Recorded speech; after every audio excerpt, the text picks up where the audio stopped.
Hello everyone. मेरे को MT Javed जी की तरफ से कमेंट आया था।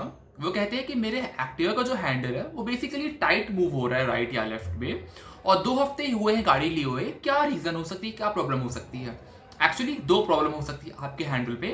वो डिपेंड करता है कि प्रॉब्लम कैसे आई है आपकी गाड़ी में। फर्स्टली बेयरिंग की एंड सेकेंडली रॉड की, जिसको हिंदी में हम लोग चिमटा भी कहते हैं। होता क्या है बेसिकली कि कभी कभी क्या होता है कि हमारी गाड़ी की जो बेयरिंग होती है, जो बेयरिंग हेल्प करती है प्रॉपर किसी ऑब्जेक्ट को मूव करवाने में। यानी कि बेयरिंग एक ऐसी चीज होती है, वो बहुत फ्री मूव करती है, फ्री रोटेट करती है, और उसके अंदर कोई पार्ट इंस्टॉल होता है तो वो उस पार्ट को हेल्प करती है कि तुम फ्रीली मूव हो सको उसके फोर्स के दम पर। सीधी भाषा में समझते हैं। बेयरिंग कभी कभी क्या होती है कि वो प्रॉपरली ग्रीस्ड अप नहीं होती, यानी कि उसमें ग्रीस नहीं प्रॉपर होता है। सेकेंडली कुछ छर्रे उसमें से गायब हो जाते हैं। थर्डली बेयरिंग कहीं से कट जाती है। 3 कारण होते हैं बेयरिंग के। लेकिन अगर बात करूं रॉड की या फिर चिमटा की, तो रॉड कभी कभी क्या होती है, वो टेढ़ी हो जाती है, जिस वजह से हमें लगता है कि हमारा जो हैंडल है वो लेफ्ट या फिर राइट थोड़ा सा टाइट मूव कर रहा है, या फिर हमारे को वॉबलिंग इश्यूज देखने के लिए मिलते हैं। आप समझते हैं कि हमारा हैंडल टाइट मूव करने की पीछे कारण क्या है।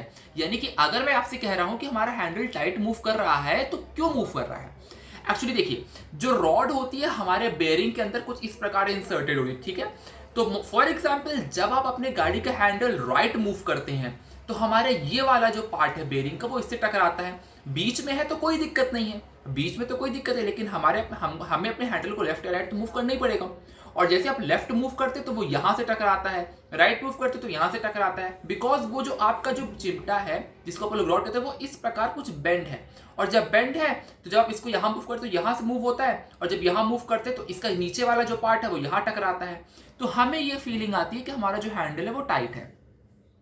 तो इसे ठीक करवाने के पीछे सबसे बेहतरीन यही रहेगा कि फर्स्ट ऑफ ऑल आप जाके चेक करवा लीजिए कि आपकी गाड़ी में प्रॉब्लम क्या है। देखिए 70 to 80% केसेस में यही होता है कि आपकी गाड़ी का जो बेयरिंग है वो प्रॉब्लम करता है। लेकिन अगर आपकी गाड़ी एक्सीडेंट हो जाती है या फिर आपकी गाड़ी कहीं गिर जाती है और अपने आप, जैसे कि कभी कभी होता है ना, स्टैंड टूट जाता है या फिर कभी कभी कोई हल्की ठोकर है तो हमारी गाड़ी गिर जाती है, तो उसके से क्या होता है, रॉड हमारी जो है वो टेढ़ी हो जाती है।